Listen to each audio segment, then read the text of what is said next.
So we're looking to isolate the x here, and so taking a look at it, certainly first step might be to just multiply both sides by 5, and it's totally legitimate, not a bad way to go at all.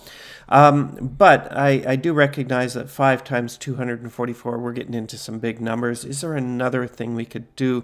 I recognize that both 10 and 30 could both be divided by 5, so maybe that's a good approach.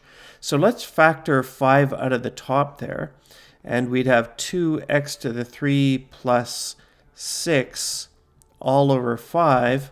And if we can factor it out, then we can cancel it out, right? So here we are, cancel those out.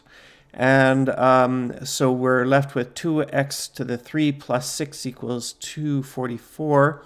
So next step might be to subtract 6 from both sides.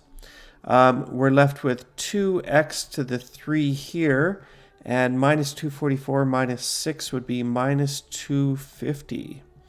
All right, so let's divide by 2.